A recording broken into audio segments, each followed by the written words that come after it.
place where they told you what to chase, told you how to run the race. Every move was on the page, but I didn't like their way. Had to fight and misbehave, had to find a way to change, had to leave to find my way. Caught up in a daydream, I beat my mind up there almost daily. It's how I pass time, no opinions safely. It's how I understand what I want in this place, see. Cause everybody wanna tell you bad things, what could go wrong, what fame brings. But success is a finicky thing, and if you ain't sure, no, it'll never be. And I don't wanna let myself down, myself down. I don't wanna let myself down, myself down.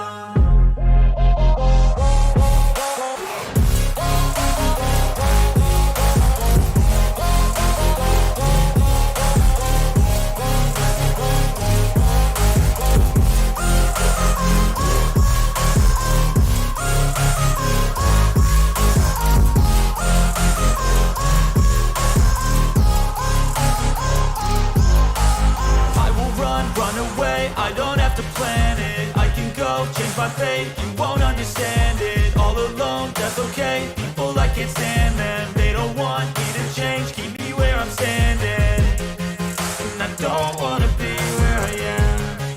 And I want something more, take a chance. It could be possibly my last dance, my last dance. And I don't wanna let myself down, myself.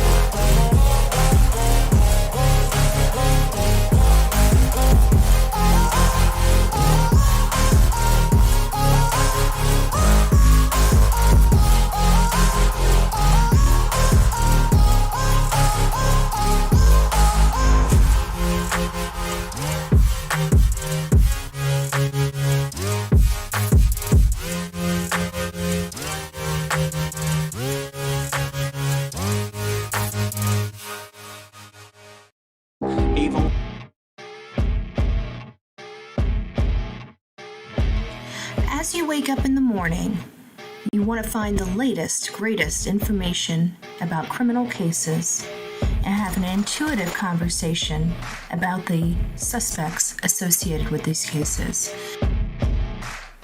Head over to the Bullhorn Betty channel on YouTube.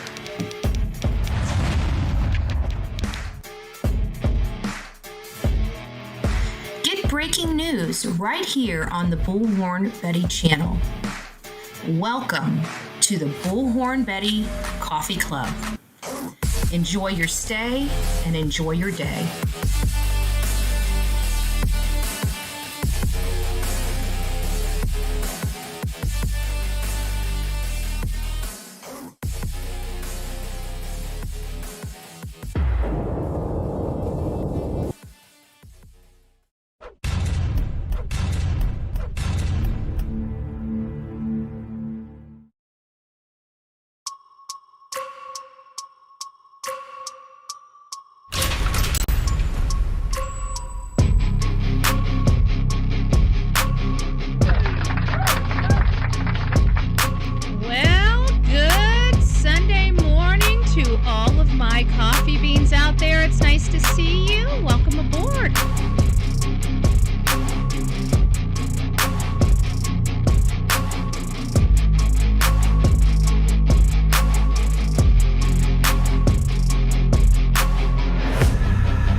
Well, good morning, my beautiful coffee beans. Welcome to the Bullhorn Betty Show. I'm Bullhorn Betty, and we cover true crime. And believe it or not, as I was setting up this show, we get some breaking news information coming out from all of places. Harvard. Harvard University, their medical facility. Apparently, there was an intentional explosion that happened early this morning. And Nick the Hat, thanks for being in the chat this morning. It's nice to see you. Happy Sunday, folks. Hopefully, you guys got your dose of Jesus this morning. And you guys are here to learn some things. Like I said, we were going to go into the information related to another explosion out of Tennessee, and that was at the AES facility in Tennessee, where 16 individuals lost their life. 14 have been identified. 2 people, in my opinion, gone, completely gone. The information of that explosion we're going to learn a little bit more about. So it's nice to see everybody coming on in here. So to start off and to kick off our show today, we're going to be going on a little excursion to Harvard. So Harvard University, give me just a second. I didn't realize I did not have my my screen capture set up just right. Let me get that adjusted really quick for you guys. Have it adjusted on some other, maybe I should have went through the other channel instead of this one. Here, let me move it over here. There we go. It's a little bit clearer over on this one. A little bit clearer over on this one. So we're learning today. I was having a phone call conversation with a friend, and a friend started telling me about this explosion at Harvard. And I'm like, Harvard? Like, where is all of this coming from? I have no idea. But there was an explosion early Saturday, and they kept this under wraps, and I really don't know why they kept this under wraps, but we do have identity, or at least a video or photo of the person responsible, and of course they're wearing a mask. We don't know who they are or what the purpose of them attacking this school. But we know that in this country, a lot of crazy things are going on in this country right now. So it's nice to see everybody. Let me just go up here and say hi to a few people. I'm sorry I haven't done that in a while. Melanie, it's nice to see you. Denise, Detective Whiskers. Oh, Detective Whiskers, it's nice to see you. Trust the Process, E or Blues, it's nice to see you. Amelia, Vicky, hello. Deanna, Phil, it's nice to see you. Lisa B. Always, Nick the Hat, gracing us with his presence. It's nice to see you, my friend. Casey, Monica, good evening, good afternoon, good morning, good gracious. I can't even speak this morning. Nani, good morning. Panda Bear's mom, it's nice to see you. Our beautiful Melanie, thank you for sending all your love to us. We certainly do appreciate that. Ashley, it's nice to see you. Little Orange Man, good afternoon, good morning. I'm going to have to try to I don't know where this good afternoon stuff, probably because I've been up so ridiculously early that I feel like it's the afternoon, because I've already gotten so much stuff done. I've gotten laundry done. I've got the kitchen cleaned up. I've been moving along this Sunday. I've been moving right along this Sunday. Rosemary, it's nice to see you. Deanna, good morning.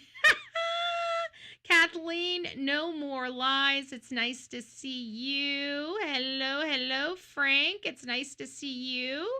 River up in the house. Good morning, River. It's nice to see you, my love. I hope you're doing well. Laura, good morning. It's nice to see you as always. Blessed, happy Nana. It's nice to see you. Connie, good morning. Whispering Winds, good morning. A little bits of everything. It's nice to see you. Good morning. I did see I think I said hi to Whispering Winds. Kim, Elle, and Ray. Oh, Landy Ray, it's nice to see you. And if I missed anybody this morning, I am certainly... Oh, I see Bookworm up in the house. Sonia, our beautiful mods. Don't forget to tell our beautiful mods thank you. Brown Chicken, Faye, it's nice to see you. I guess we see who's coming in a little late this morning.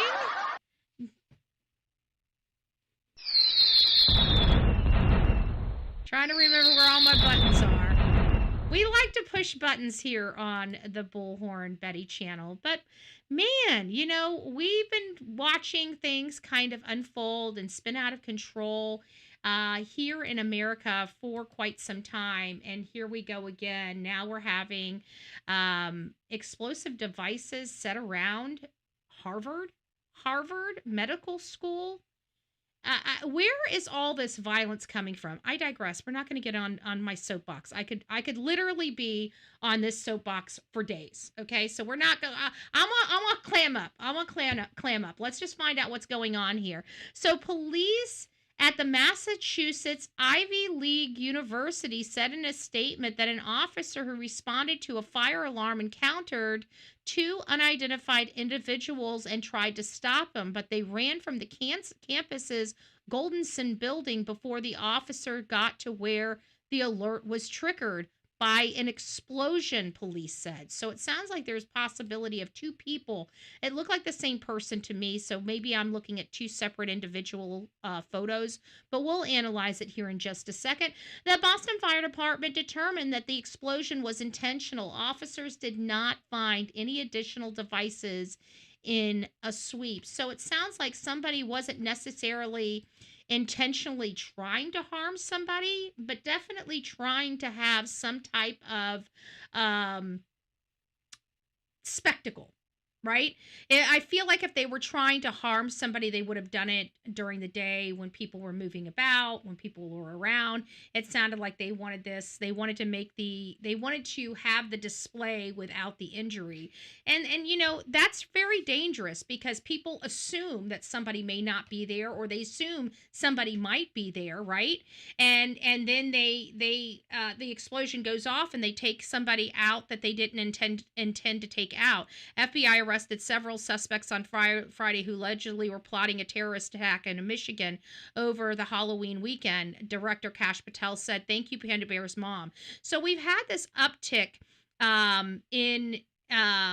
in this violence, and Nick is bringing up a point that looks like maybe the Real Me Too brought up and said, yes, definitely looks feminine. We know we've been having an uptick in transgender violence, and I believe that the uptick in the transgender violence, in my opinion, is the medication. I had experience in a little different perspective, but I had experience where one of my family members were trying to get pregnant. And so one of my family members went under a massive amount of hormones. My family member did not act normal, okay? My family member was crazy. And it was because of all the hormones being pumped into her body to try to conceive a child. And so I have to apply because that's the only experience I have. And a lot of our explanations, especially on these shows, are based upon experience, personal experiences we have. That's how we can speak so, confidently about certain topics. Now, I don't know what it's like to be transgender. I'm obviously a heterosexual female. I've had very limited surgeries. I do not like doctors, and I do not like being cut up on. So definitely don't understand, a different perspective other than the ones that I possess. So I didn't have the experience of having a friend go through a change, having to do some hormone suppression, to suppress the body's growth of breasts or genitalia or other types of things. But I do know what it's like to see somebody on hormones for pregnancy. And raging lunatic is probably an understatement. Okay. And I mean, we can laugh about it, but in all fairness, I'm not being funny. I'm not speaking, satirely. I don't know if that's the proper pronunciation of the word or not. Satire. I don't know. Sonia gifted 5 Bullhorn Betty memberships. Thank you, Sonia. Thank you. And oops, I just realized we don't have this one. We don't have our dingies. Why are our dingies not dinging? Dingy ding ding. Dingy ding ding ding ding ding. Should be dinging. Now it's right in my face, so you guys have to see who did. So welcome to this crazy family we call the Coffee Club, i.e. the Insane Asylum. Grab your straitjacket in your padded room and welcome aboard, folks. Welcome aboard. It looks like we had a lot of great people, some newbies coming aboard as part of the coffee club. Connie, I think you've been here before. Brown chicken, definitely. So is Salty Ma'am. So Ashlee and Charlotte, welcome to this crazy family we call the coffee club, i.e. the insane asylum. Welcome, welcome, welcome.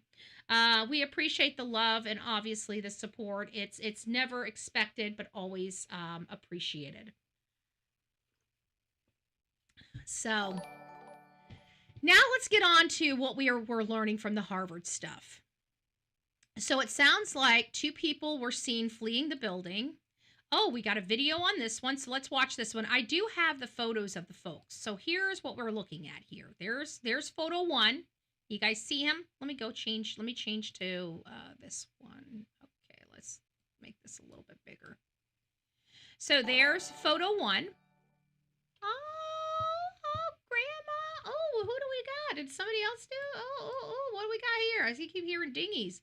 Dingy, ding, ding, ding, dings. I hear ding, ding, dings.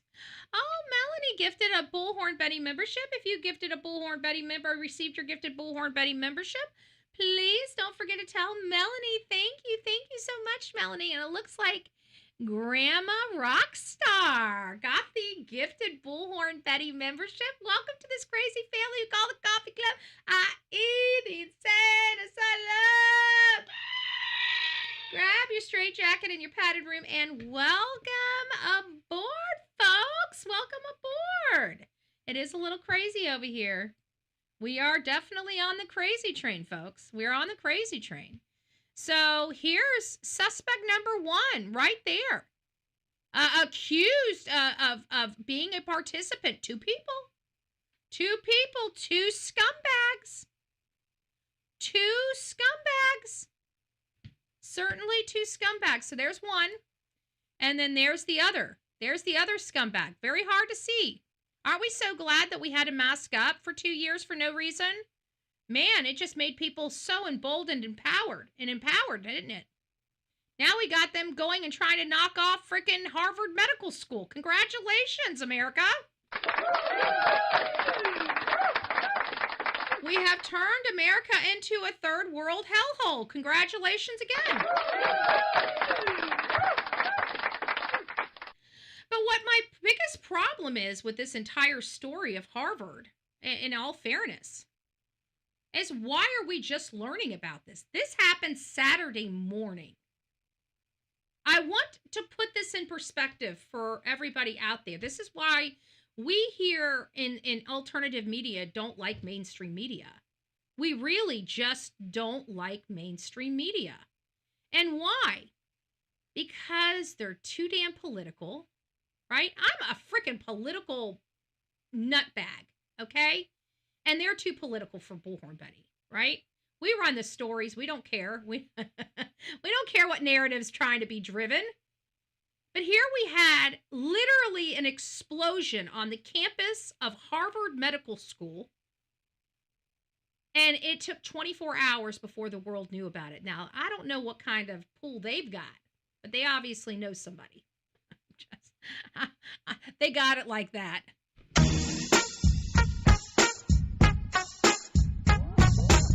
Had it been any other time in our history, or hey, had it been one of my own, right? One of our own with the big old scarlet R, right? It would have been all over every single channel. And here it is, Harvard. We have an explosion at a prominent Ivy League school, and it was kept under wraps for a full 24 hours. How in the hell did that happen? I mean, I would just like to know, because I can't imagine that that's the way our mainstream media was. It seems like somebody tried to cover something up a little bit. No? Doesn't it feel kind of like a little icky? Do we feel a little icky on this one? I feel a little icky. I feel a little ick. I'm just saying, I feel a little ick. So let's go back and let's see what kind of video we got. We definitely got some videos. There's the beautiful school right there. Been there for a really long time. It sounds like there was an explosion that happened that somebody tried to cover up. And I just, again, can't figure out why. So let's watch and see. Maybe Fox will tell us. Maybe Fox News will come to Bullhorn Betty's rescue. Oh, no. They decided to give me a very, very noisy advertisement.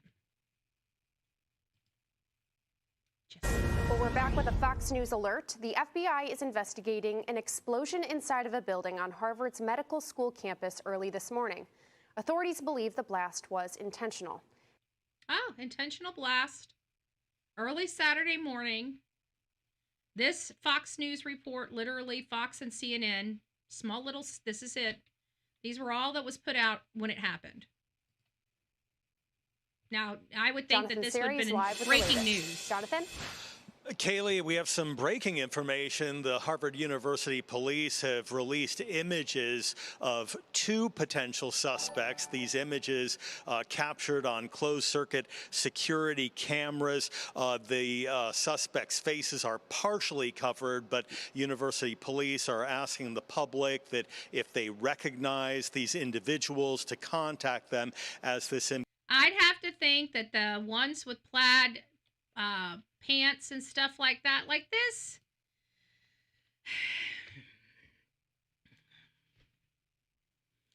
I don't know how I want to go with this. Like I could just say so much. Hey, Betty fan, it's nice to see you.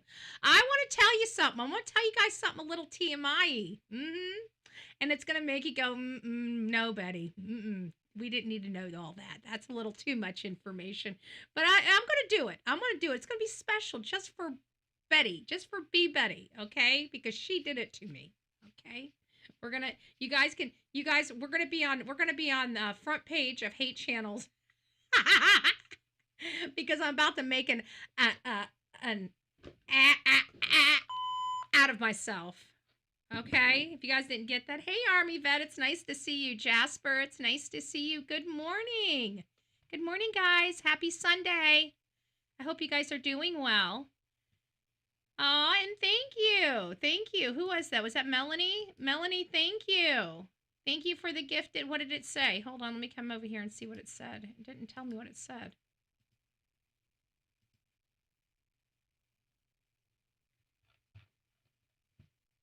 So what do we have here? We got good. Okay, so we did get all of them. Perfect. All right, guys, getting back to this case. This is the People. Is this more transgender violence?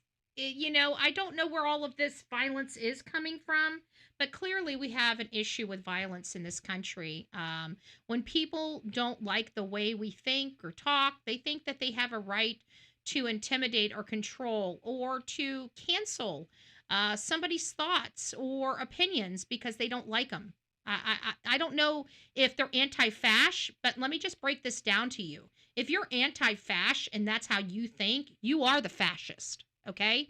So if you don't know what the definition of fascism is, and you're anti-fash and then exhibiting fascist exhibits and behaviors, then you're the fascist.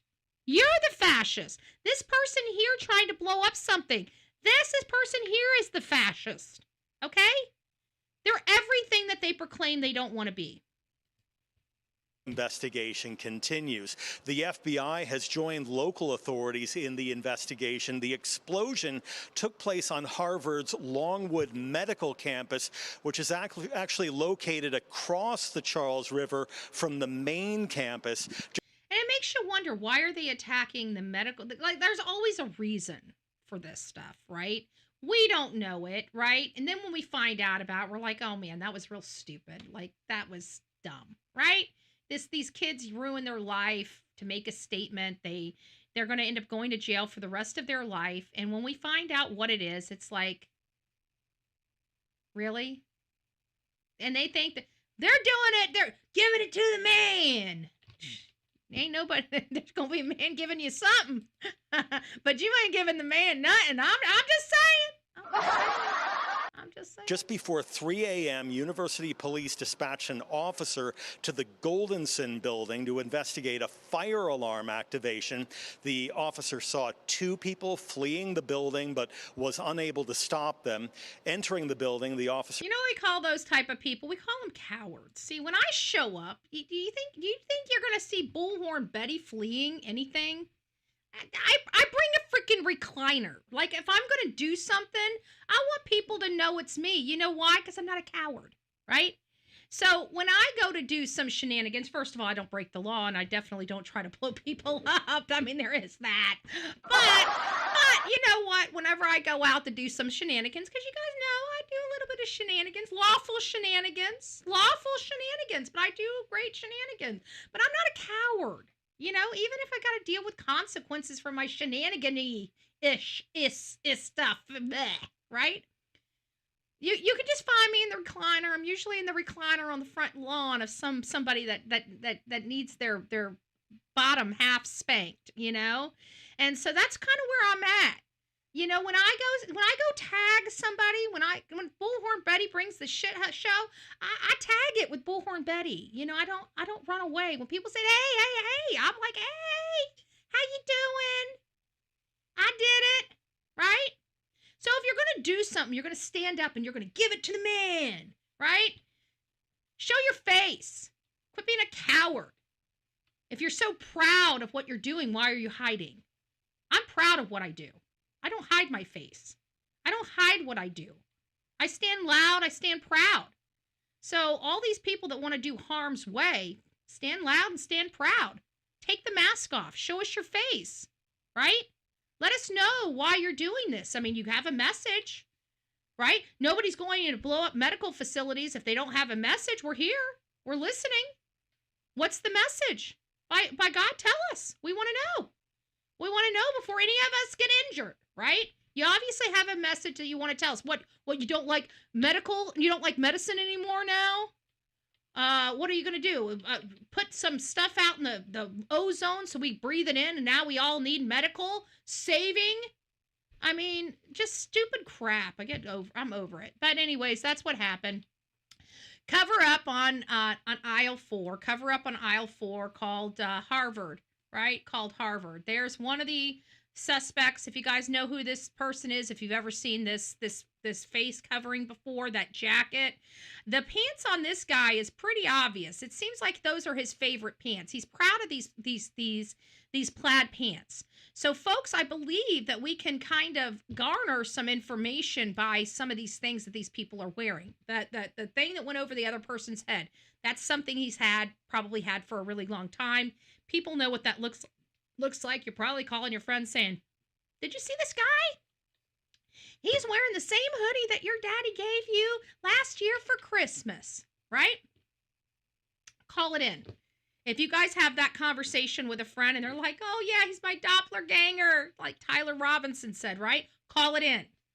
If you think you know who these people are, call it in. Okay? Call it in. Call it in. Call it in. I don't care if you're wrong. I don't think anybody cares if you're wrong because we got to go through a lot of wrong answers to get to the right ones. Always remember that. So call it in, call it in, call it in. There are special things that you can see from both of these people. One is the hoodie on this guy. It's the jacket. It's this whole thing right here. I don't know what this is, but look at that. You can tell by the eyebrows. It looks like the eyebrows have been done. This, I see what Nick the Hat's saying when he says this looks pretty feminine. Those look like pretty feminine eyebrows. I have to be honest with you. So you have that, and then you have this. And this right here is, it's the pants. Those pants. This person's wearing pants. This is not normal pants. They're not just going with the straight black pants. They're wearing a plaited dark pant. And this is most likely, this is not the first time they're wearing these pants. Somebody knows who loves those pants and who would wear those pants. Call it in. Call it in, folks. Call it in.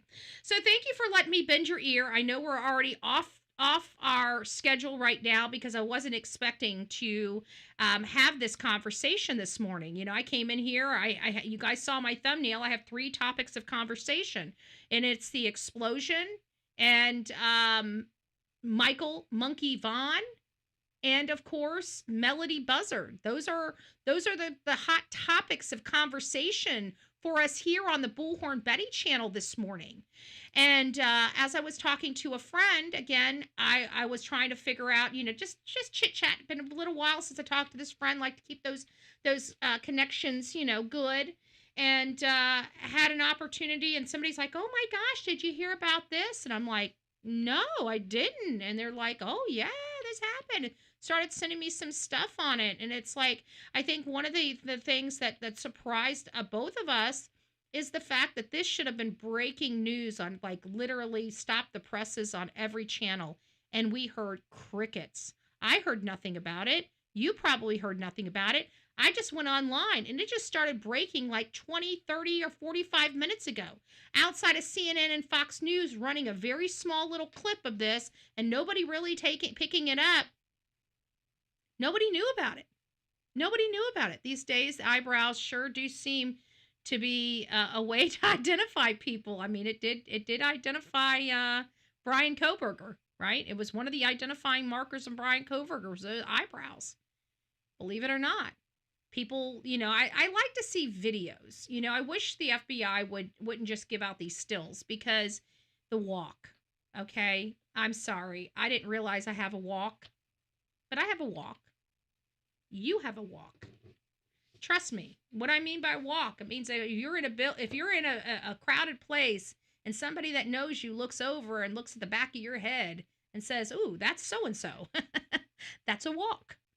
So Deanna's telling us that Jay Carl will be sentenced tomorrow, according to Matt T. That's good to know.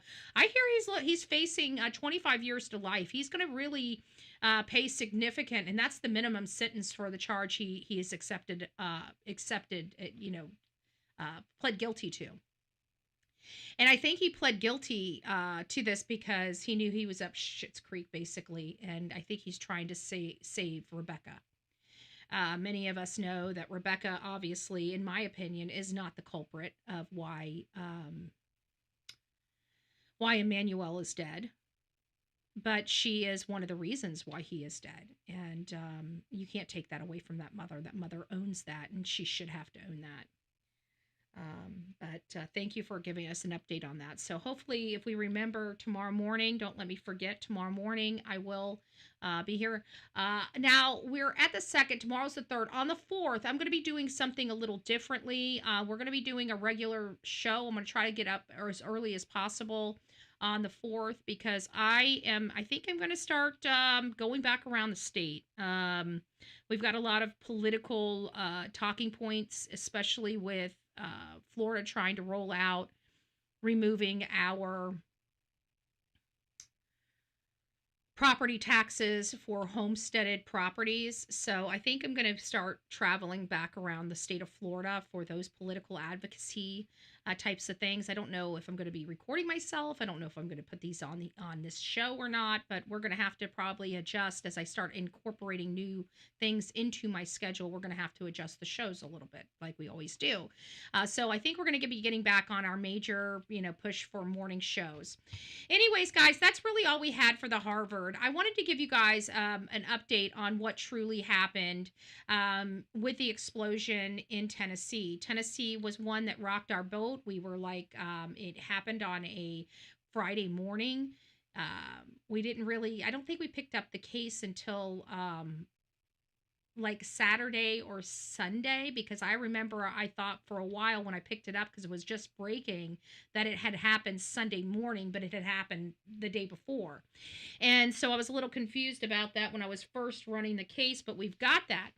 And anyways, what had happened is in McEwen, Tennessee, which is a very small community near Nashville, but not very close, and they had this 1,300 square acre property that housed like 8 different buildings, and Advanced Energetic Solutions was renting this property, and they develop explosive devices for commercial, industrial, as well as our military.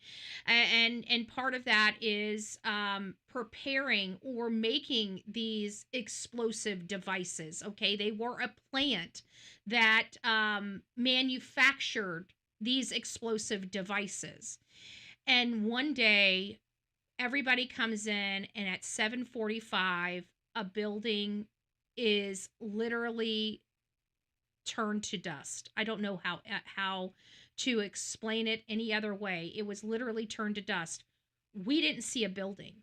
We didn't see office equipment or chairs or computers. We saw rubble. Okay? I don't think out of any photo that we saw that came in from this explosion in Tennessee at this explosive plant, I don't think not one item showed anything that was recognizable. We saw cars, right? That was the only thing recognizable in that rubble. Nothing, and I mean nothing, was recognizable. Remember how I showed the photo of the building and I said it looks like this is like the basement? Come to find out that it was accurate. They had the building. The building sits on top of the ground where the parking lot was. The cars went. Well, there was a whole nother manufacturing plant under that building. So under that first floor building that we saw that looked like an office building, there was a manufacturing plant underneath that. And this was where they heated up the molten or the chemicals or compounds that go into those explosive devices.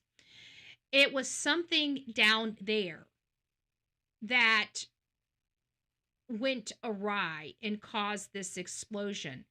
But it was the amount of explosive material that is all jaw dropping. The amount, like after I heard the amount of explosives that went up that morning, it explains why we have rubble. And moreover, we are lucky, and I'm going to say this again, very lucky that we were able to identify 14 of the 16 individuals that lost their life in this plant explosion, okay? Because when you hear the amount of explosive materials there, you will realize how truly lucky, one, that this was a perfect site for this type of plant, and I will explain why. Had this been any other building or any other type of manufacturing plant where it was all in one building, we would have had a horrible, this was horrible as is with 16 losing their life, okay? But it would have been, I think it no matter how big the building was that sat on this site, if they had all of the plant and all of their employees in one building, I truly believe the whole entire business would have been wiped out. The way that this was designed, where they had different plants at different junctures on this 13-acre property, I think that design and setup for an explosive manufacturing plant, I think they need to take note of that, because I think that needs to be a standard practice and procedure. They need to make sure that whatever type of facilities that do these things, they don't have all their employees in one area. And I think that they need to separate their administration from the plants. And we had administrative employees at this particular plant. So even the people that weren't dealing with these compounds, their lives were altered as a result of that as well. So let me just go ahead and read this so we can get on to the meat and potatoes of this But it's going to raise the hair on the back of your, it did for me anyways. We're only going to get to the parts that I need to get to, and then we're done. So the U.S. Chemical Safety Hazard Investigation Board, or CSB, announced October 27th that it will investigate the October 10th explosion that killed 16 workers and seriously injured others at Accurate Energetic Systems, AES, facilities in Humphrey County, Tennessee. And this is about 80 kilometers west of Nashville. AES manufacture explosive products for defense and commercial markets. This is one of the deadliest industrial incidents in our country in years, says the CSB chairperson, Stephen Owens, in a statement. Now, CBS team is in Tennessee now and has been meeting with the U.S. Bureau of ATF, which deals with alcohol, tobacco, firearms, and explosives, as well as the it sounds like an owner or a representative of AES is on grounds. The CSB also has done in other investigations. We did not, as the CSB also has done in other investigations, we did not deploy to the scene until ATF concluded its initial work. ATF was responsible for cleaning up the hazardous materials on the site. So the ATF estimates that this is going to be bombshell information, guys. 12 metric tons. Okay? They estimate that 12 metric tons of explosives were detonated that morning. You're talking about a massive explosion. Okay? 12 metric tons. If I calculate a ton, isn't it like 2,000 pounds? So you're talking about 24,000 pounds of explosives detonated that morning. And this was all a terrible tragedy. So what happened? I don't think we still know specific. I think that the people that are investigating this case know exactly what happened with this information that they're being able to give us, because they now know where the explosion happened. They now know what went on in that area, and they now know the rough estimate of how much explosives were detonated. Okay? So you're talking about a significant blast site. This really explains what we were seeing, why we saw nothing. There was nothing left. I'm surprised that they were, we have 2 unidentified victims, which I believe were down the closest to the ground zero. I think that those folks were disintegrated, okay? I don't think we're going to ever... I think they were disintegrated. I don't think, unless they test the powder at that site, I don't think they're going to be able to find those folks, right? But let's just keep reading so you guys have an idea. But that was the hardest, the hardest part about that was the 12 metric tons of explosives being detonated. So metric ton is 2.204.6 pounds. So you're talking about over 24,000, okay? 24,000 pounds of explosives that detonated that morning. That is just, it explains why we're looking at dust and no office equipment. That was one of the biggest things I said. I'm like, guys, we're looking at something really, really bad here. I mean, you don't even see a phone. You don't see a computer. You don't see a desk. You don't see a desk chair. You don't see any of this stuff flung around. All you see is powder and rubble. There was not one defined office equipment. It looked like a war zone there. And now we know why. I'm actually surprised that blast didn't go further But I have to think now that I know that stuff underground, I think that whole area there, I don't know if they can render that safe at this point. I don't know what's going on with AES, because I would think that they can't do any production on any lines in the vicinity of that explosion until all of their lines, pipes, electrical, gas, anything. They have to go and make sure nothing got, damaged, because an explosion like that moves stuff. And when you have stuff like metal pipes that once you put them in, they're not supposed to move, and they move, they can cause leaking. They can cause, and if it's a gas, let gas, out, and it could just be a little pinhole, and it can wreak havoc. I mean, that is a, woo, doggy. But this next paragraph's going to kind of explain where all of this transpired at, folks. This is where it transpired at. So the CSB also has done another, well, we already saw that. So we're at 12 metric tons. So it's this next one. It's this one right here. Here's the here's where it kind of gives us again another gasp. The ATF has preliminarily concluded that the blast originated in an area of this facility where the TNT and cyclonate, or whatever, the RDX, which is, we're going to be doing an explosive live on our Right Side Broadcasting show soon. And RDX is an explosive material that they do use for certain types. There's like 3 different types, maybe 4 different types of explosive materials. And one of those explosive materials is TNT, which we know.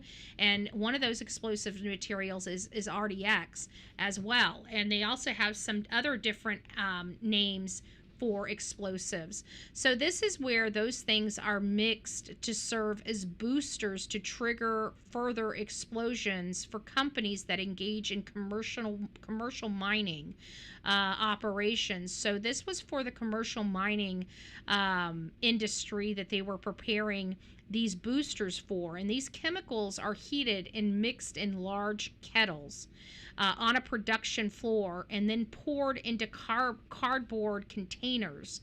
So that's what we're learning that they were doing at this specific building. So this was actually where they were heating. And as you guys know, the most volatile of all explosions and explosives has to do with heat. Heat changes. Oh, thank you, Paul. It's nice to see you. Thank you so much for that. I appreciate it. They have a tendency of changing, right? So it's the heat. And this is really, really bad. So if it's done in specific ways, you don't have any problems. These people do this over and over and over again. It's almost like second nature. We hear that they're heating up and making this molten, if you will, that then is transferred and poured into these cardboard boxes. Again, they do it over and over again. This stuff seems second nature. They almost forget that they're dealing with highly explosive and combustible items, and it just takes one little thing going wrong, maybe something spark or a valve go bad, right? If you're heating this stuff up with flame and heat, something could spark that, and likewise reduce the heat when the heat needs to be a certain consistency and it gets too cold. Maybe that triggered something. But it could also be where, a flame, a regulator goes out and it gets too hot. And if somebody's not paying attention, boom, right? But it was the amount, like, I don't understand.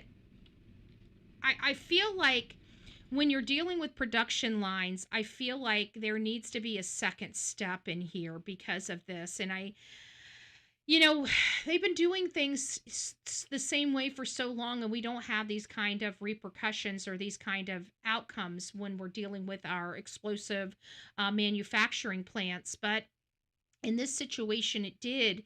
And the overwhelming amount of combustible items at the location, 24,000, potentially over 24,000 pounds that could have been detonated, plants that what am I trying to say here? I'm trying to say, is there a protocol that could be in place to store those things at a different location and transport those in? But you might find that maybe the transport might gyrate something and trigger another. I feel like no matter what we do, we're kind of damned if we do, damned if we don't. I'm definitely not an expert in this field to even remotely think of possibilities of mitigating certain things. This might just be one of the things where the rules and policies and procedure need to stay as it is. This was just a terrible tragedy where something went wrong that should have been prevented, either human error or something like an act of God, somebody having a heart attack, or their leg giving out and then knocking into something and it's setting something ablaze, and then boom. I mean, we just don't know. I mean, it really could be, obviously something happened that didn't normally happen at that plant. That's what we can conclude at minimum. Something that didn't happen previously. Otherwise, we would have had a kaboom previously. Something went wrong that morning. What was it? I don't know if it's going to be interesting to figure out if they can determine, because like if it's a medical event and it was the person that was regulating the heat, well, most likely his body is nowhere to be found. They're not going to be able to determine that. Oh, thank you, Sheila. I appreciate it. Thank you so much. Thank you. I forgot. You guys are giving it. I forgot mine was I'm a love machine. Oh, good gracious. I'm sorry. I owe people some squawking over here on the Bullhorn Betty show because I'm a love machine. What? I'm sorry. I'm not with it this Sunday. I don't know what's going on with me. I just don't know. I don't know, guys. You guys gotta forgive me. Some days I got it together, some days I don't. This is just one of those days where I'm just rolling with it. I got so many things to talk about. I'm just keep going and going and going and going and going. Oh my gosh.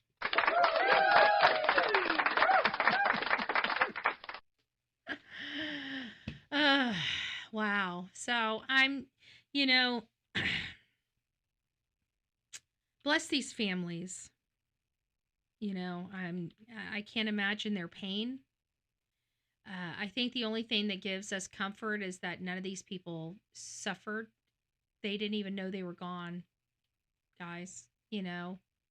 That's the craziness of this whole thing, is that I don't think any of them felt pain. I think it was so quick. They were gone before they even had a chance. They didn't know what happened. It was just boom, they were gone. They're going through their day, probably joking, ha ha, and it's all over, just that quick. So as horrible as that thought is, there are 16 people that lost their life. I think the only thing that we can say on a moral and human aspect of it is we pray that they went quickly, and it sounds like they did. It just like that. It sounds awful, but yeah, I think two of them really were, because I think they were the ones that were closest to the blast site. But that 24,000 tons or 12,000 tons, was it 12 tons? 12 tons. So that's 24,000 pounds. That's what I need to say. 1,000 pounds. 24,000 pounds of explosives. That seems like an awful lot. It's one of those things where there's so much explosives on that site. If one thing goes wrong, just one thing goes wrong, folks. You know what I'm saying? You got yourself, you got a leveled building. I don't know if there's any protocols in place that we can put in place to protect that a little bit better. So if there are accidents, we don't have to worry about everybody in the building going bye-bye, but this is it's a product we need, and somebody has to manufacture it, and when you deal with this type of stuff, it's awful. It's awful. We pray for the families. There's not a whole lot we're going to be able to do for the families other than say that we're just extremely sorry. People would be horrified to learn what in shipping containers. Oh, yeah, I'm sure. You're right, Nani, because everything has to be shipped, I mean, think about it. Even some of the most sensitive and toxic stuff, they have to be shipped across seas, I mean, we found out through who was it, Kash Patel, that the additives to make to mix with the Fent was coming from China. Well, that has to be shipped over to Venezuela. So you're right. We don't think about stuff like that. It's kind of crazy because we're not in that business. So when we're not in that business, we don't think about it, And it's also making you think. We're always on here with all these hate channels, and they're always thinking some of the weirdest stuff we've never heard. And that those little dirty MFers were doing some kind of effery. You know that. If they're thinking it, they've done it. I'm sorry. Because I'm telling you, there's this thing, it's like I sit here and I'm like, I would have never thought about that. Like, what would, like, I probably do that 100 times reading some of the stuff I read here on a daily basis.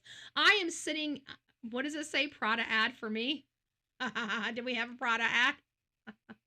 Can we afford Prada on this channel? I think we're all broke. I don't think Prada, like I'm a Juicy, there's a few brand names that I like. One is Victoria's Secret, and obviously my next one is Juicy, like Juicy Couture. I got like a lot of Juicy Couture everything, right? If you believe it or not, I got a lot.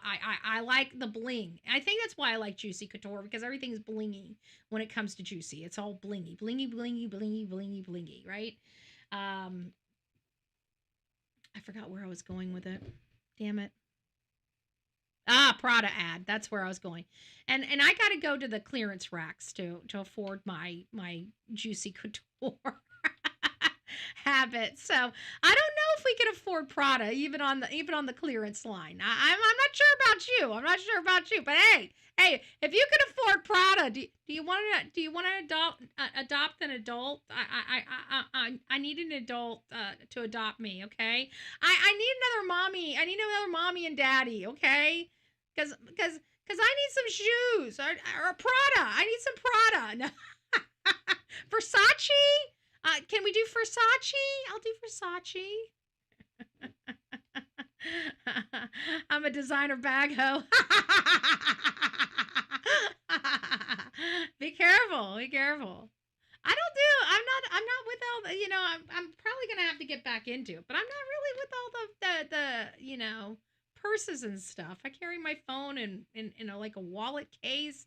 I put it up under my arm and never worry about, like, I pity the fool that wants to try to rob me. Like, you gotta come up and touch me. I got an elbow that feels like it's got steel in it and concrete. I don't do the purse thing. I don't know why. I'm carrying a Betsy Johnson now. Oh, good gracious. You like your stuff. Hey, whatever makes you feel good, right? So I like my Juicy. I like the one, actually my favorite ones, and I can't even wear them out because they're too short. It'll show things that Betty likes to keep hidden, okay? But I love those shorts so much because they have like the whole butt is nothing but bling, okay? And it's got like, the cloud with the other cloud like they got, where it kind of goes, big, and then you got it tapers in with different ones, and right in the middle of it says Juicy, and it's right on the rump of my butt. I love those. I can't go out of the house with them. If I could, though, I don't know. I think I need to go get, what is the stripper pole dancing, where they can get the butt cheeks going. I can't quite do that. Actually, I've never been able to do that. But you know how they get the one cheek going, like they get it going, then they get the other cheek going. I want to be able to do that with when I have my juicy. Can somebody teach me how to do that? Do we have any strippers in the house? Betty needs some help. We're stripper friendly over here. If you didn't know, we're stripper friendly. But I'd like to wear my shorts just a little bit better. I just in case I get that music going on, and I got those cool little shorts on that have all the glitz and gleam, that like to bling when your cheeks move, right? Okay, I'm done.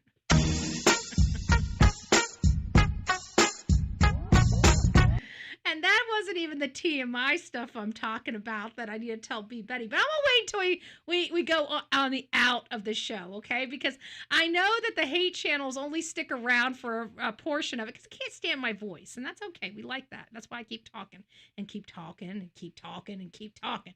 But at the end, we're going to go TMI. We're going to go TMI. And everybody's going to be like, Betty, no.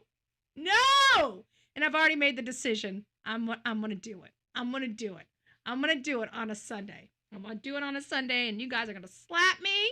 You're going to slap me silly. But I bet you Betty's never going to buy me anymore. I'm going to keep it to myself until we get closer to the end. Okay, guys. So now we're kind of on Michael Monkey Vaughn. If you guys know anything about this case, Michael Monkey Vaughn, 5-year-old child, about 45 days after Summer Wells disappeared, this beautiful another blonde hair, blue-eyed child disappears out of Fruitland, Idaho. And so we, for a long time, compared, Michael Monkey Vaughn's parents, Brandy Neal and Tyler Vaughn, and we always put them on the pedestal because the other case we were covering at the time was Summer Wells, and we believed her parents had something to do with her disappearance and her untimely death. I believe she's deceased. I've always believed Summer Wells was deceased. But there for a while, you could hear, even in me, I started getting to the point where the case was going, longer and longer. We weren't getting any suspects. We weren't really breaking any getting anywhere in the case, really. I mean, at least from everything that it appeared from the outside looking in, we weren't really moving the needle in the case at all. And lo and behold, we go out there, we study the case. I believe that the mom had nothing to do with it. But before I went out there, we were starting to get that tinge that, maybe we never really looked at mom or dad. Because they had all the right behaviors we were looking at. We glossed over the background check of them. We glossed over looking into them. We glossed over this. Did we miss something because of our need to show them next to the Wells family? And that always kind of weighed, especially when people started bringing up could mom or dad do it. And I had been putting them on a pedestal for like months that I was like, you know what, before I start going down this road of, looking at mom and dad, thinking that they might have done, I wanted to go out there and check out, get a lay of the land. I know once I get out there, it's like this with every single case. We go out there, we're boots on the ground within 24 hours. We basically know what happened in the case. We know who's who, what's what. And in this case, we learned very, very quickly that Brandy Neal, Tyler, they had nothing to do with it. They truly had a missing child. And that's what we told the world. They truly had a missing child. We had told the world that before, but then everybody, as time was going on, were questioning those facts, okay? We were questioning whether it was possible that maybe we were too quick to clear mom and dad. I'm glad that the parents weren't responsible. I knew that when I was there visiting, and in many of our cases, that's not the case, right? We always side-eye mom. We are either side mom, dad, significant other to mom or dad, step parent to mom or dad. You know, it's always somebody, it seems like, that they know. And in this case, it truly was a stranger danger situation. And then we learned later down the road that there were some suspects that were garnered, and we learned their name of Stacy and Sarah Wandra, as well as Brandon Shirtliff and Adrian Lucen. And then, you know, JD Huff comes out and starts talking about them and does a press conference. So we know that they are truly persons of interest in this case, and have now been deemed suspects in this case, but they just didn't have enough, and JD Huff kind of expressed that to us. Well, now full circle, all these years later, it sounds like they've got enough to finally make an arrest. Now, I'm glad they're finally doing this because, as many of you guys know, Brandy Neal, Michael Monkey Vaughn's mother, almost lost her life. She had liver issues. Her liver started failing, and then we were facing the real possibility of Brandy dying from liver failure. We came in here one day, and she was being air flighted out. I thought she was gone. You know, I thought this was her last. This was it for her, and it upset me very, very much because she had been fighting for her son, and the idea of her going to her grave and never getting to see justice, really, truly hurt my soul. It didn't even hurt my heart. It hurt. It went well beyond that. It hurt my soul. And so, you know, hearing that she had this surgery, she pulled through this surgery, saved her life. She finally got this feeding tube taken out. Her body's accepting the transplanted liver, and she's really looking good with color and everything else. And then we find out that, you know, Judgment Day's coming, right? Judgment Day's here. The arrests are happening. Brandy survived. Brandy gets to see justice for her son. And it makes my soul happy. Not because we're here, not because she lost her child, but because she finally has answers. She finally gets to see justice. So many of our families, so many of our parents, they don't get this day. They don't get to see the day where justice is truly served. So many don't get this day. So we're very thankful. Not only did she overcome her liver diagnosis, but she survived it. She is better than she ever was, and she is ready to fight for her son and to get justice. And Judgment Day is here. So I wanted you guys to see this because we do have, I think this is the one. No, I want this one. I want the next one. Sorry. The next one's the one I want. All right. So this is the one I want. Let me see if I can get this up. No, I don't like it like that. Let me get this back down. There we go. Get this moved over. Okay. This person in the blue behind me is Stacy Wandra. This is him just recently at a hearing in Arizona going over whether or not he is going to waive extradition. We don't get this very much, but the first thing you noticed is look how thin. I know it's very blurry. You guys can't really see a whole host behind me, but I do want you to notice how thin he is. Stacy Wandra was a very, very, very large man, okay? Hundreds of pounds. He looks like he's 200 or under 200 pounds of him. You know, there's not a whole lot here, but I just wanted you guys to see this. So I want you guys to hear this. All right, Mr. Wandra, go ahead, state your name. Stacy James Wandra. And Mr. Wandra, what is your date of birth? 9/12/92. Thank you. All right, so you are here this evening because the Idaho issued a warrant for your arrest. Correct. All right. Your Honor, so I have a question relating. So I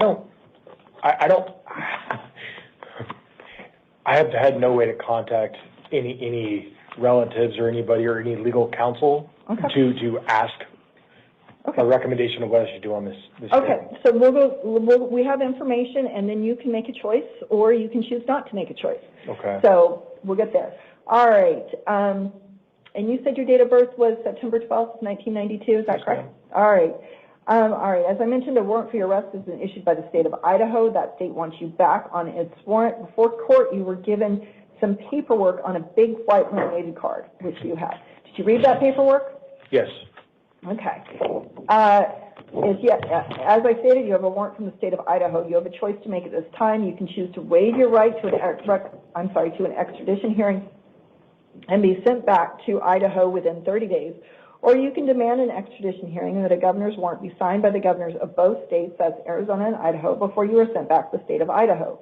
If you choose to waive your right to an extradition hearing, you would be held non-bondable in Maricopa County Jail for a period of up to 30 days to allow time for the requesting state to come for you. That's Okay. So she's explaining the extradition. Vicky says, I don't know this case. Okay. So Vicky, this is a case that happened back in 2021, July 27th, 2021. Michael Monkey Vaughn, he was a little blonde, just adorable little kid. Blonde hair, blue eyes, 5 years old, in Fruitland, Idaho. Fruitland, Idaho. Nothing happens in Fruitland, Idaho. Like it's a quaint little town. The area that he lived in, like people that lived in that community multiple generations. There was one guy that was there literally for 60 years. I spoke to him. And nothing like this has ever happened. But anyways, the stories of this case was their father, Tyler Vaughn, was home with the kids, him and his younger sister. He has a younger sister. And she was in diapers at the time. And the father went to order pizza, realized the baby needed to be changed, picked up the baby, took the baby to the back to be changed. And apparently Michael got out of the house through a sliding glass door, through the front door, somewhere. He this is not the first time it happened, but nothing ever they live in a no place, right? Nothing ever happens where they live. So long story short, or longer, Michael got out and went over to the neighbor's house across the street to knock on the door to see if their child could come out and play, but the child wasn't home. So the neighbor sent Michael back over to his house and said, you need to go on home, and stayed at the door and watched him walk across the road to his mailbox and then shut the door. And then, a little bit later, it's realized he's missing. His father, Tyler, realizes he's not in the house, goes outside, calls him, couldn't find him. Searched for him, talked to the neighbors. The neighbors said, yeah, I sent him back home. They thought he was up to the water pad. They searched. He wasn't nowhere. And so Tyler ended up calling his mother, Brandy, and Brandy, just got to work, just started her shift a couple hours earlier or something like that, and ended up leaving and rushing home. When she got home, law enforcement was there. She's searching, they're doing a normal search for a little boy. Nobody really thinking that anything could really happen to this kid, that he just must have walked off or got lost or, because nothing ever happens in this area, not like this. And lo and behold, it truly was an abduction, and Brandy was distraught. She was searching everything. She just wanted her son home. You felt her pain. That's one of the things that I noticed, is like you felt her pain. That's why I never really thought to look into them, because you felt it even through the camera. You felt it. And so then when things just kept dragging on with no information, obviously, people get a little antsy and start going back through the case and saying, we never looked at the parents. And so now speculation starts coming up. And then, of course, J.D. Huff, the police chief, comes out to let everybody know, look, we're not looking at the parents. We're looking at definitely some other angle, but definitely not the parents. And then they were, looking for a vehicle, and they were looking for a man walking down the road. And I believe that man walking down the road was Adrian. It looked like Adrian. Now that we know who Adrian is, I think that they were up to no good. And what they did to this child was horrific. But here we are.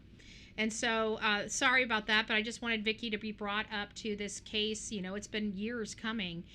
We finally heard their name. I want to say it was around 2022, late 2022 or early 2023, when we started hearing the Wandra's names brought up. I'll have to go back because I remember the first time I heard it, I ran a story on it because we broke the news of Sarah Wandra not reporting the death of a child. So whenever that happened was when I first heard of their names. But here we are. He's in Arizona. I don't know how he got in Arizona, but apparently he's in the Department of Corrections in Arizona because he obviously broke the law in Arizona. So these good old Christian kids, that's what they wanted everybody to believe when all this stuff was going on, how religious they were. They were going to church, praying, and they can't even keep their asses out of jail. All of them in jail. Sarah in jail. He's in jail.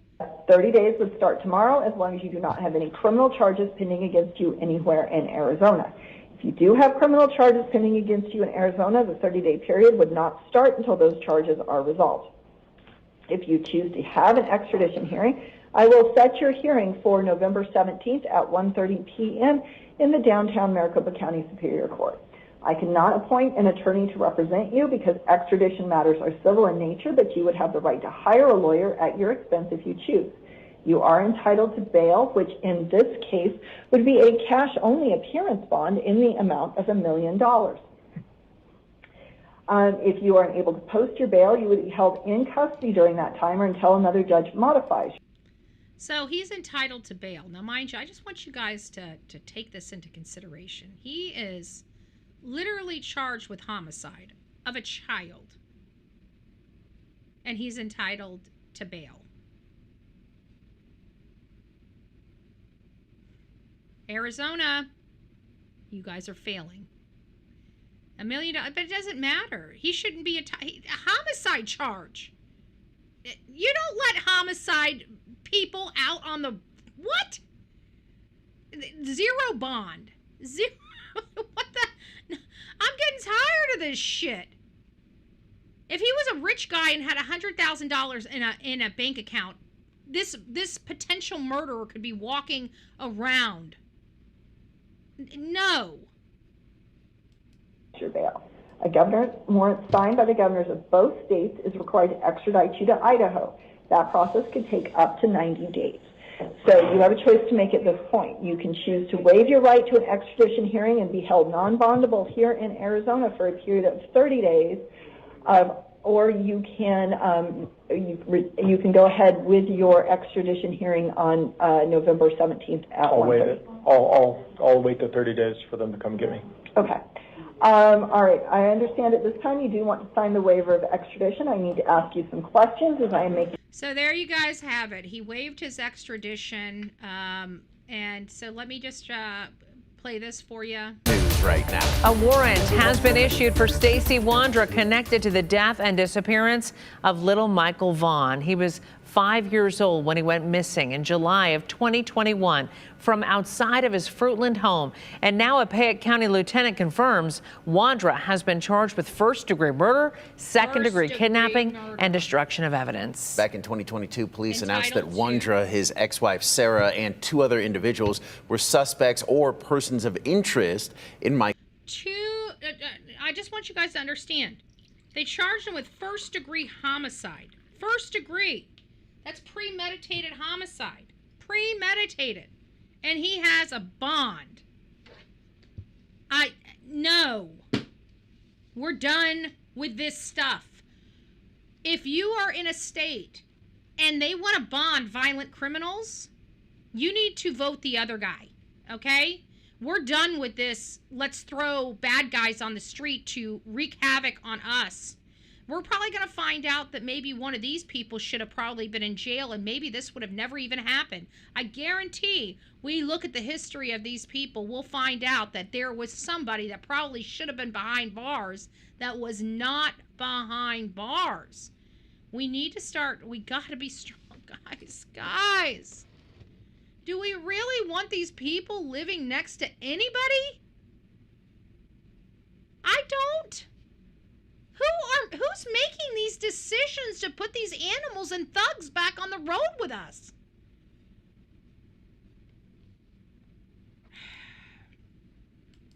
Michael's disappearance. Authorities searched the Wandra's home and their yard in Fruitland at that time. Sarah was charged with failure to report a death.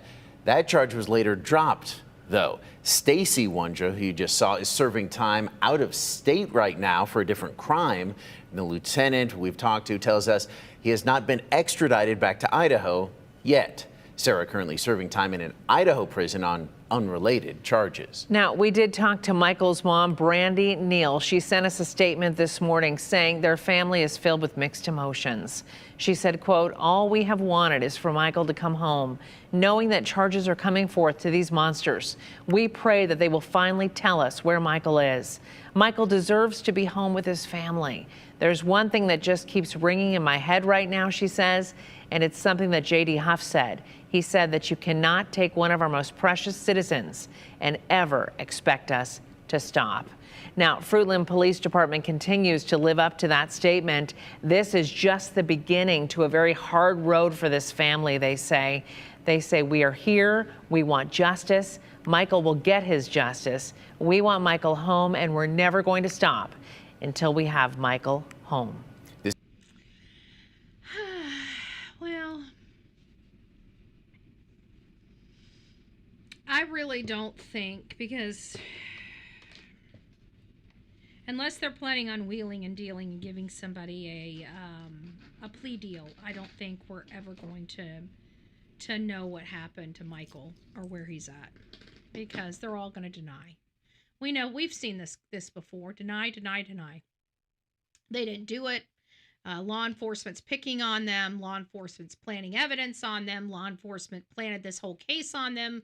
You know, it's just a horrible cycle. But I don't believe anywhere in my body that we're truly going to see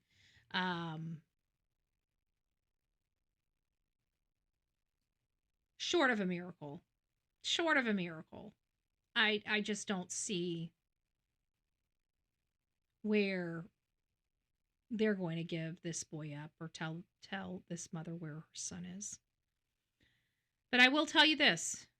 I think that this child is somewhere from Idaho to Texas. I do not believe that this child's still in Idaho. I believe that they unearthed this child when they had to go drop the dog. When they had to go ship the dog, they drove a dog to Texas. And when Stacy came back from the Texas trip, there was something in his body, the way he was speaking on social media. Because I remember when I dove into it, we discussed that aspect of it. Like, this was really,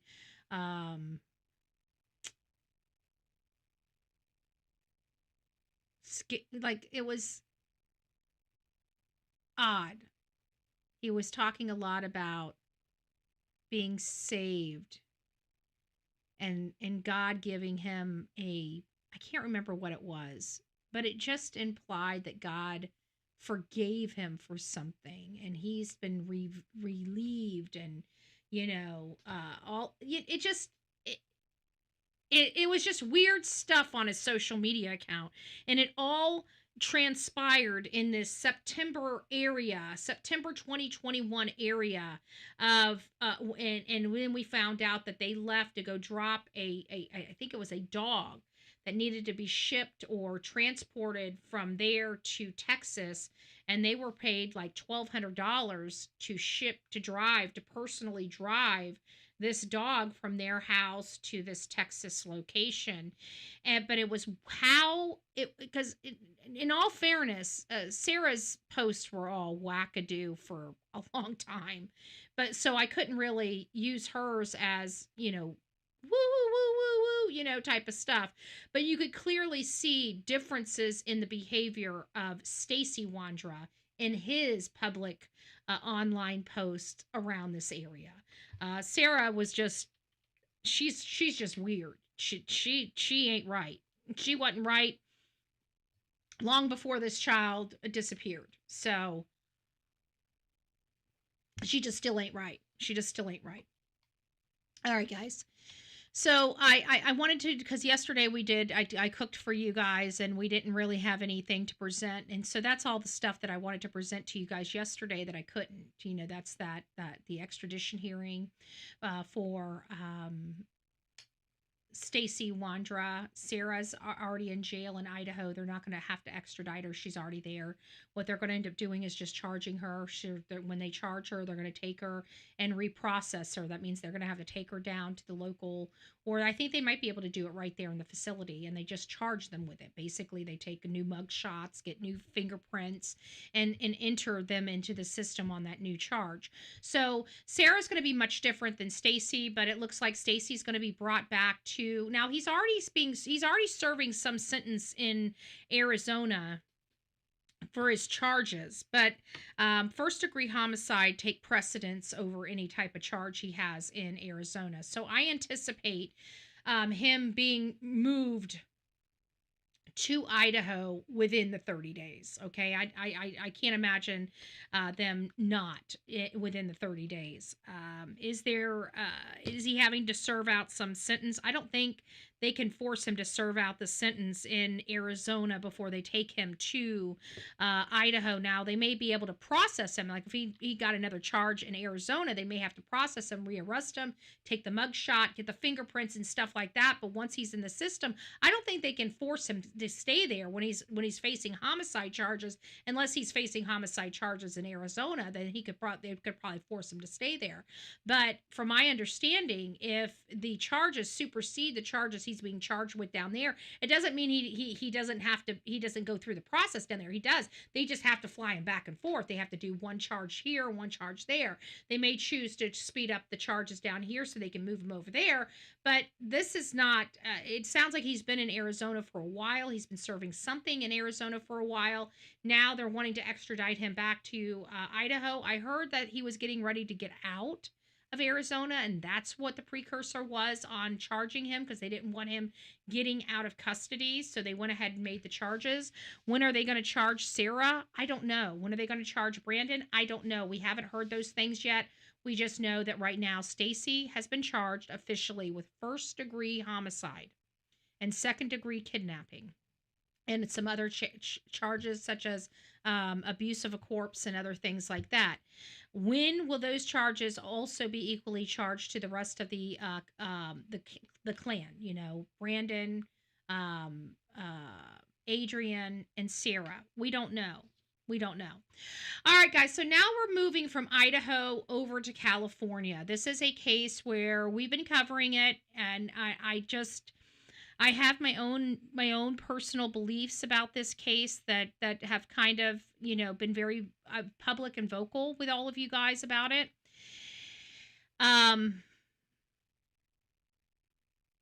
And I'm kind of and I told you guys going into this that I'm starting to get conflicted with this story of Melodee Buzzard. And there's a lot of reasons why I'm getting conflicted with this story of Melodee Buzzard. And it has a lot to do with the fact that her mom, we were originally told her mom was a mental basket case, abusing her child, and no one saw her child in a year. And then the next report, like a day later, we find out, oh, by the way, we did have her. She was at the school just 2 months ago in August. And then it was, oh, we have footage of Melodee at a car rental spot with her mother on October 7th. And so I naturally thought, we're dealing with a deceased child here. She's transporting a deceased child out of state to hide the bag of bones, so to speak. And, as this stuff was coming on, I was hook, line, and sinker. And then there was something that provoked a completely different mind thought and mind process in this case when I was watching Court TV and Vinnie Politan, and it was something he said. I can't remember exactly what it was at this point that triggered this new epiphany, so to speak, that this mother is being railroaded by the system. And, I had to go back. I just had a lot of emotions and I didn't know where these emotions were coming from. So I had to go back and review the case and find out what's triggering all of this. And so many of you guys know, if you guys have been watching me for a while, you guys know I have file folders. You guys buy me office equipment, office stuff all the time, little sticky, nicky. What do we need this? We never see what she's doing with all of it. It's because you guys don't see what I do behind the scenes, or what makes this show, why we have such a high batting average on this show. There's a lot of work that goes into analyzing these cases. I just don't pull this stuff out of my butt and say, oh, we're going to talk about this today, despite what people think. I don't do that. We go through the same processes of investigating this case as we do every other case that we come across for us to report on. We can't come here and say this, that, and the other if we're not doing the work to find out the truth about the case. So that's what we do. We try to find out the truth. And so, there were some things that weren't here. I even put in here prior address in Iowa, 307 Lee Street, Marshalltown, Iowa, 50158. The one thing I couldn't find out is when she lived there. So that was always, I was conflicted on, when she lived there. And I didn't know that. But then the mother-in-law, Rubiel, Melodee's deceased father's mother, so Melodee's grandmother's, she did an interview. And in that interview, she talks about some of the contention between their side of the family and Ashlee Buzzard, Melodee's mother, biological mother, the one that has full custody of this child. And she talks about how they were trying to adopt this child once before to get her out of her care. But she fled the state. She fled the state and they couldn't afford to hunt her down. Basically, is what the mother said, the grandmother. And now you can kind of understand why she wanted nothing to do with this side of the family. They were trying to take her daughter from her. You know what? If you want to know why you're not in this, just knock Meza family. The reason why you're not in this child's life is look what you're doing. You have a choice. Do you want to be in this child's life or do you not? You've already done the damage. I don't know if this mother will ever let you in this child's life. I know if you had done that to me, you can kick rocks. You can kick rocks. And that's for the whole Meza family. And that's for all the people that chose not to stand up and speak up or try to help this mother in her time of need. I'm very, very, very big on supporting and uplifting women. One of the major things before I ever came out in true crime was my political activism was geared toward empowering women, okay? It wasn't about the political talking points. It's about empowering women to use their voice. I love women, and I think women's voices are still kind of extinct in certain areas, mostly politics. And then the women that do come to politics are too nice and wear their heart on the sleeve and just absolutely poor decisions for politics. And long story short, or longer,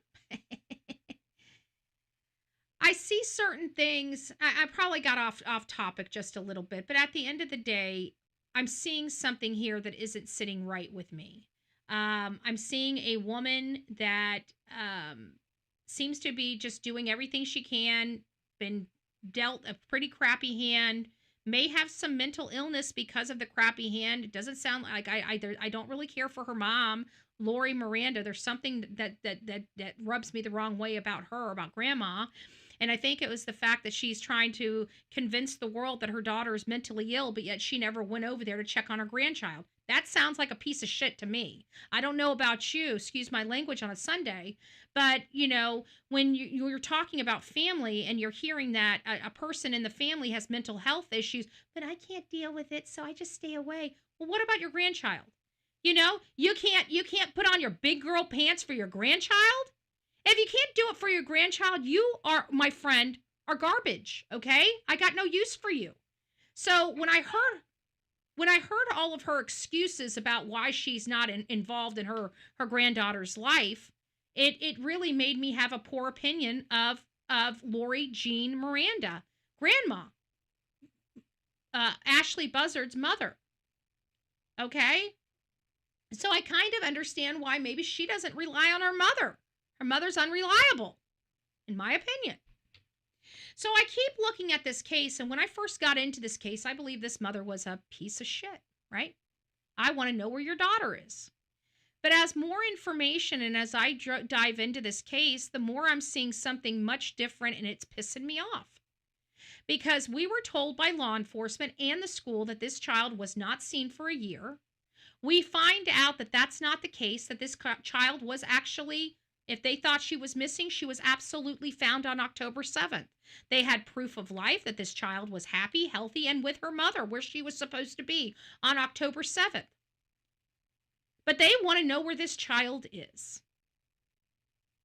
Law enforcement wants to know where this child is. First of all, you have to have probable cause to come into somebody's house and demand them to tell you what you've done with your child when you have sole custody of that child. Okay? You want to talk about a police state? That's a police state to me. When you come and tell somebody you have full custody of them, but you took your child out of the state, so we want to know where your child is. My next question would be, who the hell are you to ask for me to answer anything to? Who are you to question my parenting? Right? Now, I could understand if the Department of Children and Family Services were involved. That's one thing. But we had no Department of Children and Family Services involved up until the 14th. We had the Department of Children and Families involved years ago when the Meza family tried to adopt Melodee before her mother got her shit together and got her daughter back. So yeah, if we looked at old past behavior or past information, we're looking at a disabled or mentally deranged woman, right? She obviously had a break. She needed to go to a hospital. She had to be what was referred to as Baker acted, it sounded like. And then this family, instead of trying to support the mother, decides to take a play to remove the child out of her care. So she gets her daughter back and she says, I can't do this anymore. I'm not going to be around you effers, right?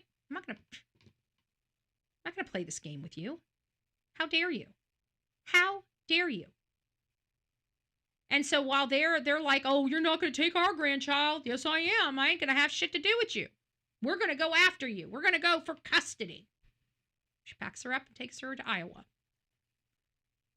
Now, all of a sudden, she's been living on her own for all these years. She signed her child up. She's been homeschooling her child for over a year. It was a new school cycle, so she was required to go and sign an affidavit and sign her up for homeschooling at this, for this new school year. She did that in August. She brought her daughter with her. Melodee was with her in August. And then we hear from the school that she has not completed an assignment in 2 months. Well, when did the last time you saw her? 2 months ago. So, did you assign her any paperwork? Well, we can't discuss that. That's what I've been being told. Oh. Okay. So, let me go look and see what information I can find. So, I go to the report. The only time that the school has made an official letter, and we read it the first time, but I didn't quite understand it. Because they were talking about this affidavit. And I never understood why they put this affidavit in this statement from the school, the statement that they can finally make now that law enforcement has given them permission to make a statement to the public about what transpired and why they reported this to law enforcement. So the school's not been the most forthcoming. They told us they didn't see this child in 2 years. Then we find out that's a lie. They saw this child in August.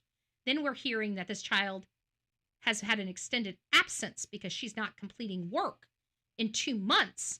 Then we're finding out that if an affidavit is not assigned, that they don't assign the work to the child. So then I'm putting 2 and 2 together and realizing, so we have a paperwork issue that has now turned into a federal search for a child because of an affidavit at a school. That to me is overboard. That to me is way, way, way overboard. I felt she sniffed, her PTSD kicked in. She got her child out of the state.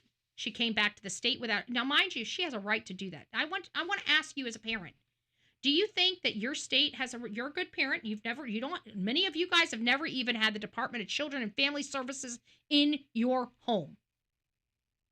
Can you imagine if you rented a car, took your child to grandmother's house, whether you were going to let grandma take care of your child or not? That's your choice. Let's be honest. That is your choice. But you pack your child up and you take her out of town or him out of town, and you come back to town without him, and you get a knock at your door from your government saying, where the hell is your child? And you're looking at them like they've got 18 heads. How the hell do you have a right to ask me where my child is? Well, we heard your child is in danger. Well, my child's not in danger. Well, we heard that nobody's seen your child in a year. Well, that's a lie. Well, where's your child? That's none of your flipping business. So, I mean, there's something not right here. Now, is Melodee truly in harm's way? I don't know. I personally don't know. I'm not involved in this case. I don't know any of these people. I have spoken to nobody other than Raquel Zick with the Santa Barbara County Sheriff's Department. That's the only person I've spoke to. She's given me a press conference feed. I was right along with everybody else. I want to find this child. But when I went back and started analyzing why I'm having such a pit in my stomach with this case, I realized it's because we were told this child was missing for a year. And this child, that was a lie. That was a lie that was perpetrated upon the public from who? The school and law enforcement. They're the ones that told us that information. And literally within 24 to 36 hours after they told us that information, all that information was changed. And it's like when I hear law enforcement do that, it tells me that they're trying to justify doing something that they're not supposed to be doing. Because let's face it, when this child was missing for a year, they had a right to be up this woman's ass. When this child was missing for 2 months, they had a right to be up this woman's ass. But then they're saying this child was missing for a year, and they find a video camera that shows this child was with her mother where she's supposed to be as soon as October 7th, just 1 week before they forced this missing person report. We got ourselves a problem here. And nobody's still talking about it. We're still talking about it. I'm watching Ashlee Buzzard. I'm watching Court TV. And they're still talking about it as if they're still so shocked that this mother's pulling up missing person signs. I'm not. So I know that, and I know Jennifer Coffindaffer, she's an FBI agent. She's going to be thinking that there's probable cause for all of this. She knows that law enforcement's acting within its confines. And I do believe that in certain aspects, they do have some type of probable cause that was derived from this report from the school, right? But the problem is the report from the school was based on faulty information, and that should remove that probable cause, but it has not. Now, they do not have an active Amber Alert. They do not have an active endangered child alert for a 9-year-old child. No active missing alerts. They have no probable cause to come up to the stringent requirements for the National Center for Missing and Exploited Children. Let that sink in. We've got problems here. There's something not right.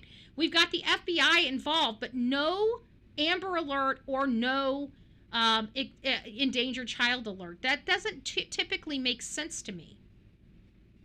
That doesn't make sense to me. We would have one of those alerts if they truly believe this child's life is in danger. And why are they still playing around with us on the location in Nebraska that they believe that this woman was at?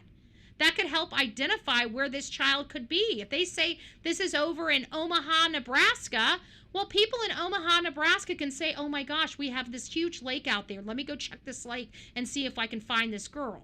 Or, oh my gosh, they passed right in front of my house. Let me go look at my CCTV ring door camera and see if I see the car.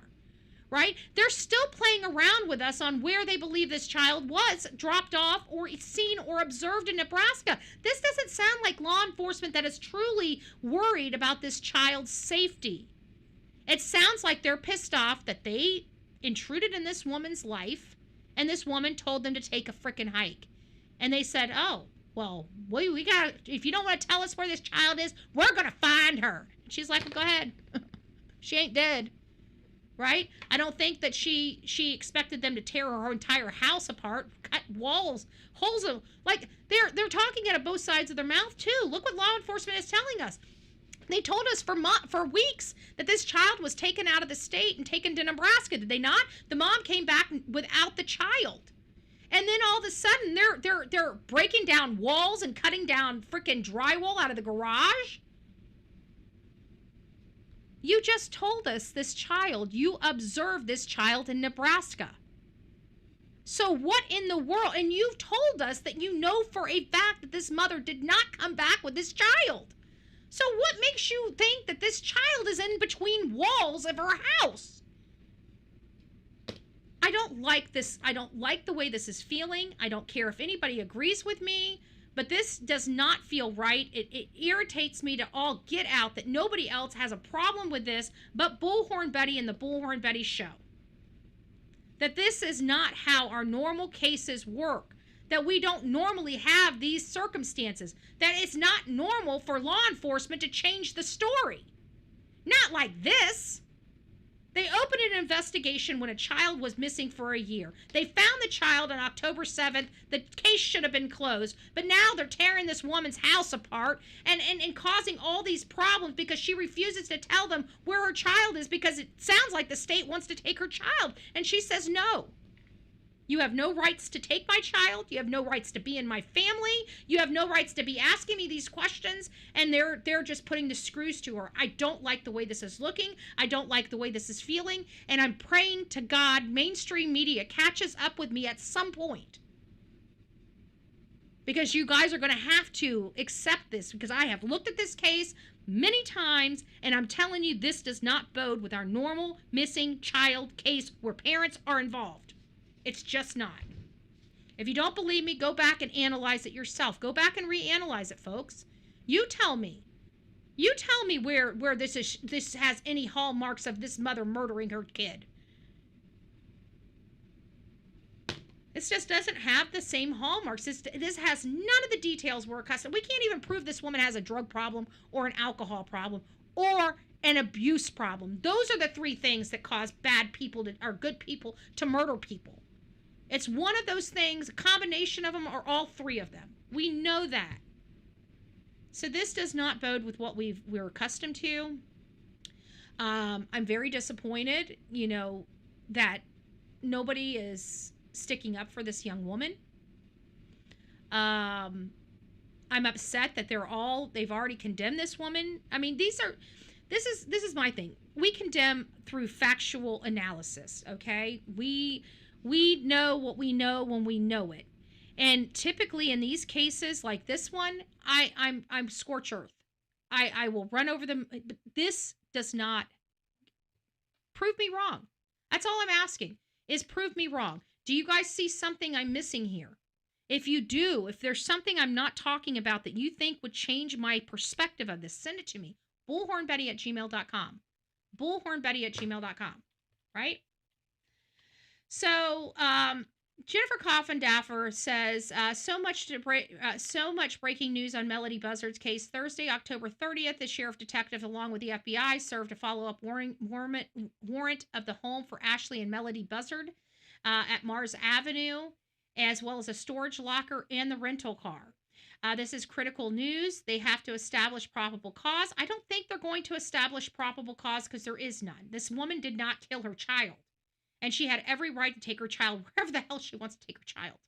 I mean, when it comes to parental rights, I'm as equally as a bear as I am with protecting children. And this one, I'm seeing a parental right violation here. She has a right to do what she did. It's like me telling you, you cannot take your child. You can't take your child anywhere you want to take them without calling me first and making sure I approve it. Does my audience not have a problem with that?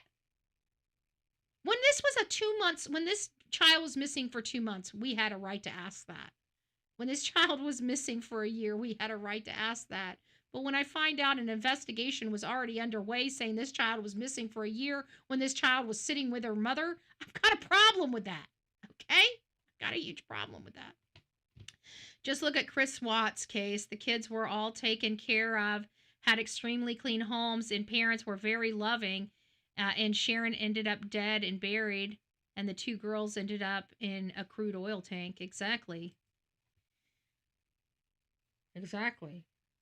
But this one, we have everybody saying that this mother's crazy, and there's a reason why. And I just don't understand. If she's been crazy, she would have been crazy last year or the year before last or the year before that, right? She should have had her daughter taken away 3 years ago then, or never given back to her.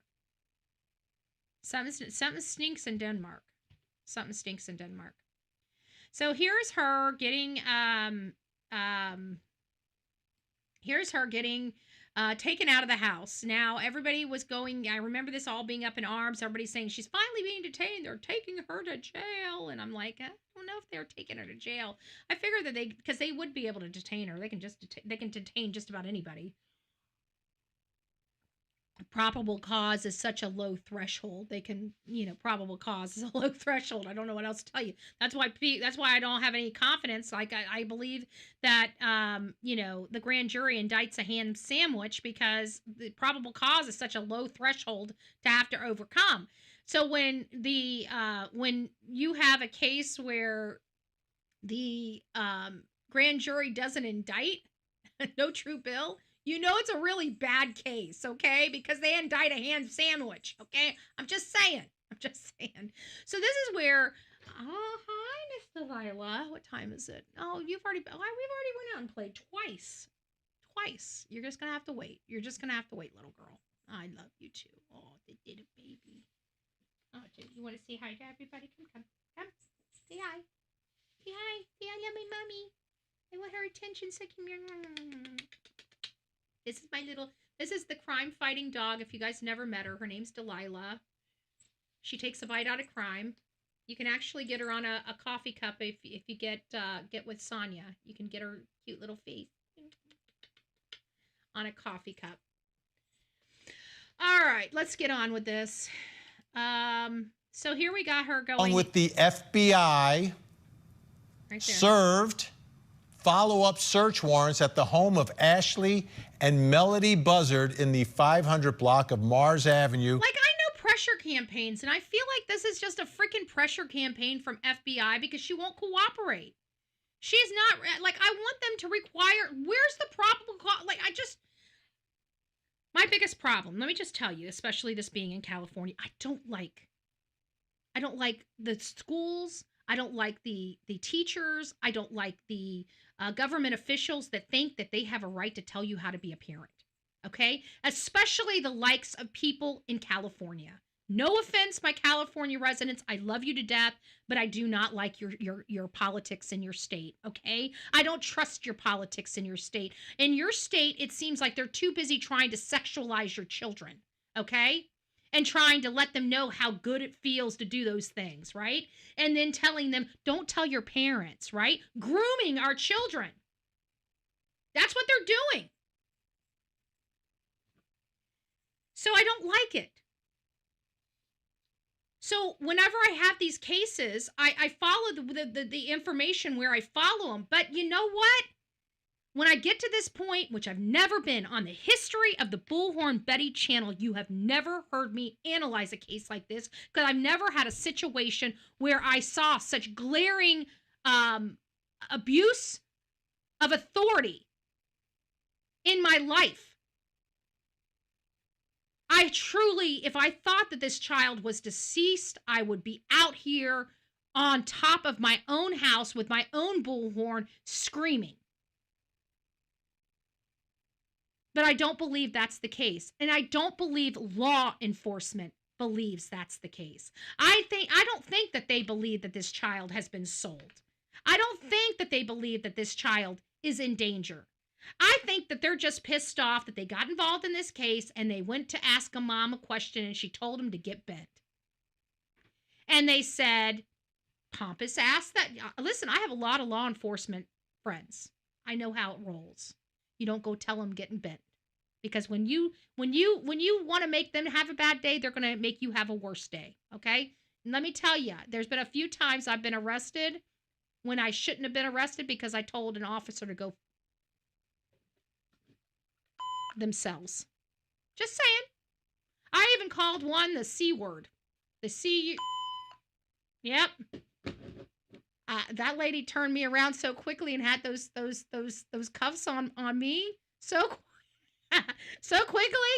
I will tell you that horrendous C word. You know, the one that starts with a C, has the U, and ends with the T, has the N in the middle. You don't want to tell a female officer, or even call a female officer. It's funny how all of a sudden you were trespassing, or you leaned too far to the right after they told you not to. Next thing you know, you're going down. You're going down. They're like, bump.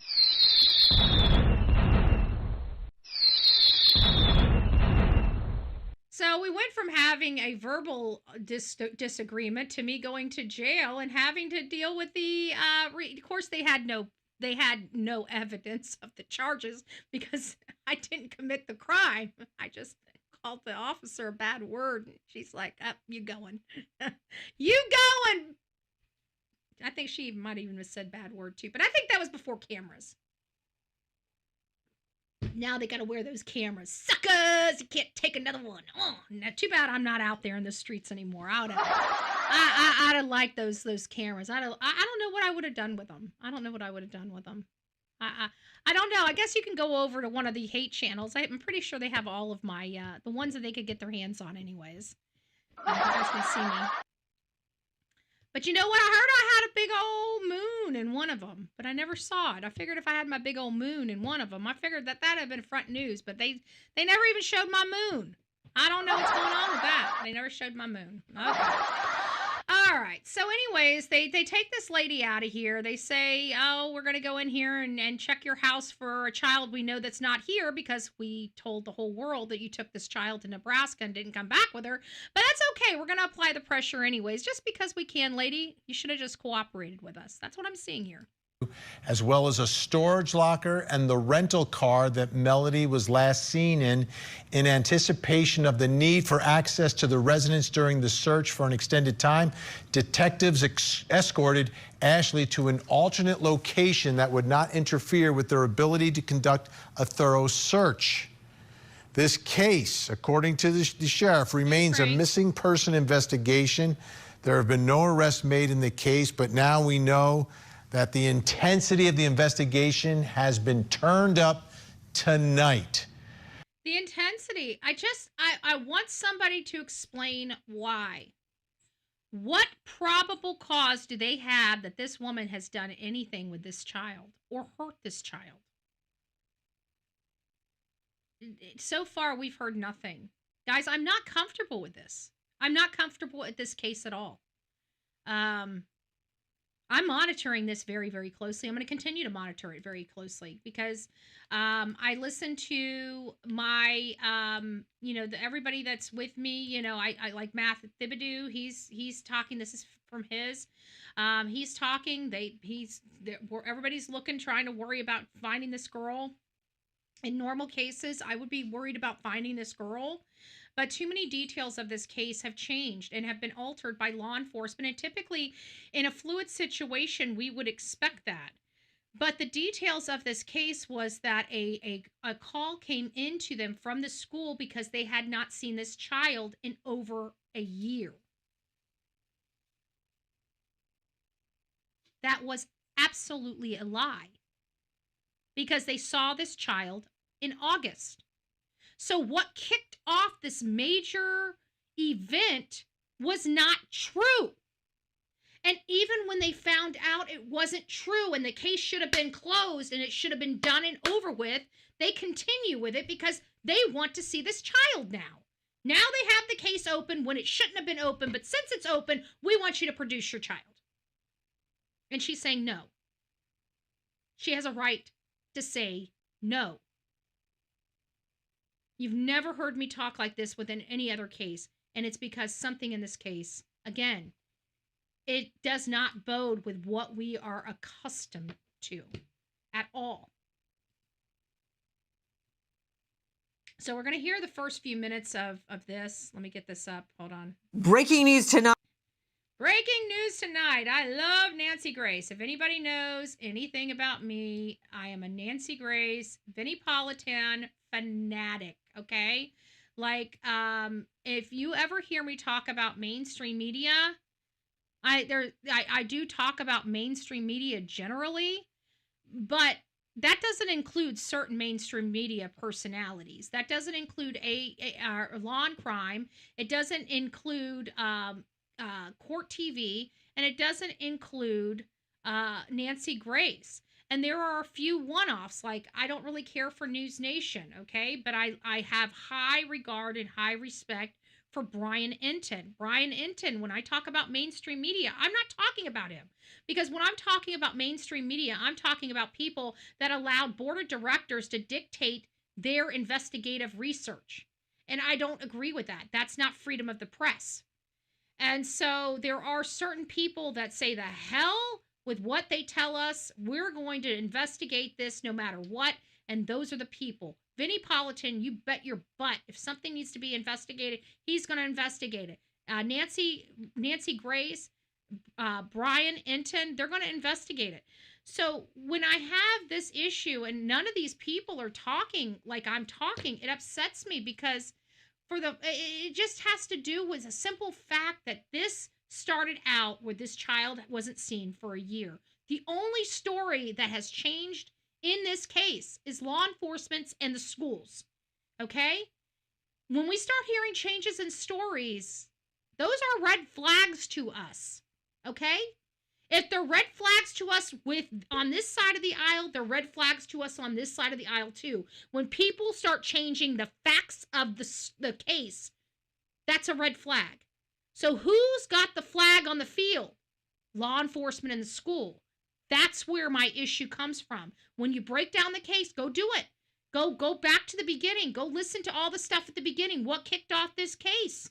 Because she had not been seen for a year. Well, she was found October 7th. We've got proof of life. She was with her mother where she was supposed to be. She wasn't missing for a year like they told us. She wasn't even missing for 2 months like they told us. Those were all inaccurate statements from law enforcement and the school. And was it designed to intentionally manipulate us? Or did they truly just not have the facts right? And if they didn't, when those facts became right, they should have closed the case. But they didn't. They doubled down. Why? Tonight, the bizarre disappearance of a little girl, Melodee, just 9 years old. Melodee has not been seen in a year, but only just reported missing. I'm Nancy Grace. This is Crime Stories. Oh, did you hear that? 11 days ago. This was the intro 11 days ago. Let's listen to that again. Here is receipts. This child had not been seen in a year, but just recently reported missing. That's how we got here, folks. Because she was missing for a year. When she was no longer missing for a year, when they realized she was exactly where she was supposed to be, that's when the case should have been closed. But it wasn't. Listen to it again. Breaking news tonight, the bizarre disappearance of a little girl, Melodee, just 9 years old. Melodee has not been seen in a year, but only just reported missing. That was probable cause, okay? That, my friend, is what kick-started this whole entire investigation off. She was not missing for a year. That was a lie. That was a lie. I want people to understand when we're on here, We fact check everything. Okay?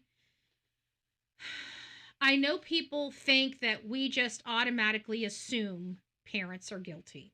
I've heard it, I don't know how many hate channels. She doesn't know what she's talking about. She doesn't know what she's doing. And then time and time and time again, we analyze these cases when it takes some time to find out that we were right, but then we ultimately were right about these cases. Even some of the weirdest stuff, like Travis Decker, for example. Everybody was on the hunt. Everybody thought that man was running and leading the straight. I was the only person that I could hear on these platforms saying, "Wait a minute.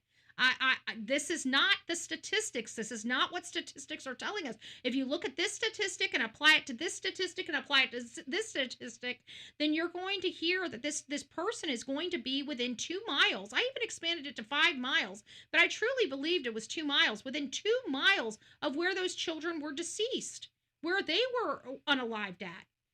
And it took a while, and I actually finally came to acceptance that I was wrong on that assessment, that I must have, applied something wrong, or just didn't have a critical piece of evidence or information to plug in to help analyze that. And then lo and behold, we were right.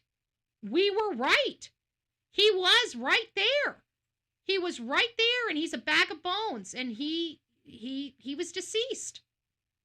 So, and that was that. The only reason why I'm bringing up that case is because that was another case that we went completely against law enforcement and all the people, all the professionals talking about the case and where he would be and all these other things. And I was on the hill all alone again. I was on the hill by myself. Nobody agreed with it. And then lo and behold, we ended, even when they sent the FBI out there and they found bones and were like, "Oh, good, I'm right. And then it was like, no, it wasn't them. And I'm like, okay, guys, well, I finally conceded that, my theory was wrong, that, and then it was like a week later, and then boom, we were vindicated. We were absolutely spot on with our analysis. We were spot on with our theories and our conclusion.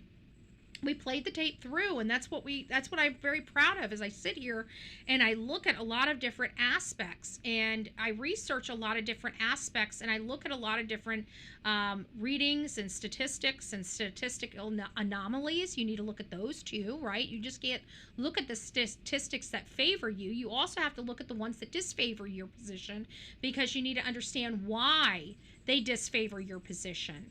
And I think we're very, very good on that. And this is one of those cases where I truly, folks, I believe that this woman's getting the shaft. I believe she's had some problems in her past, and she's being judged for those problems. We came into this case with this child being gone for a flippin' year. What's happening to Ashlee? I think everybody, instead of just looking, we do at this point need to put our eyes on this young girl just for the sake of argument, but she shouldn't have to.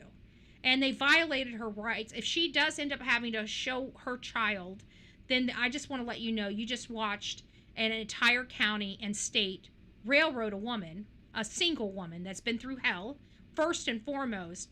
But more importantly, you just watched a woman get her rights violated in the most public way possible. I'm not okay with that. I'm not okay with that at all. And let me tell you something, Santa Barbara. When we find out that this is true, which I believe it is true, I trust my gut.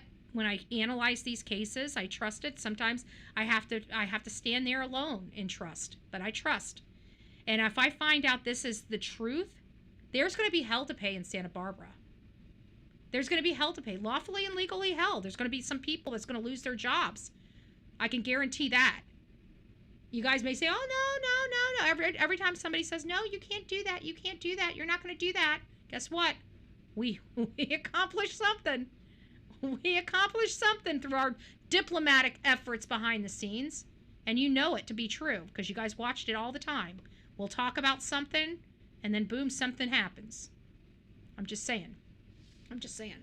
So if that is the case, and I do find out this woman's rights were violated and they wasted taxpayer money in this pursuit of bullshit, I'm going to make sure that whoever is coming up for election loses it, or is going to have so much horrible publicity and so much stain on them that they're going to make sure that they never do this again. I don't trust California. I don't trust California politics, and I damn sure don't trust them to be uppity up. Sorry, not sorry. It's just the way it goes, okay? That's where we are here. Guys, go back to the case. Please, play this tape through. Let me know what you think. I'm thinking that this woman is getting railroaded. I'm sorry. I am. And I want to know where her kid is as well. But I also believe in the sanctity of our laws. And our laws prohibit our government from doing shit like this without probable cause. And their probable cause went out the window the minute they saw this child on October 7th. That is my position. And I'm still begging for somebody else to provide me their position so we can have a good talking debate over some of these glaring issues in this case. Again, I don't say this about anything. I thought this child was dead. You can imagine that I'm happy to think that this child is alive, that I don't believe this child is abused, that I don't believe that this child was sold, that I believe that this child is being hidden. And everything I'm seeing right now, I'm starting to believe for good reason. For good reason. So we'll monitor this case, but I don't think we're gonna. If you're looking for me to be attacking this mama, and stuff like that, I don't know if this is gonna be the best channel for you guys to get that on. I see something much different in this case, and it's something I do not like, and I never want to see again. But we'll find out in due time whether I'm right on this or not. Only time will tell. I pray to God I'm right, because if I'm wrong, that means a child's most likely deceased. So we're going to be rooting for my theory to be in play here. Anyways, send me what you think.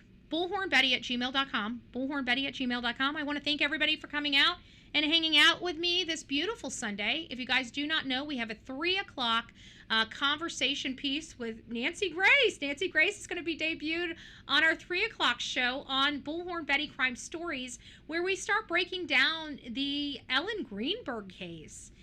Ellen Greenberg is a case that has kind of ignited a lot over the last few years of complete police corruption and dropping the ball. We don't know what it is. Is it complete incompetence, or is it complete corruption, or is it a combination of both?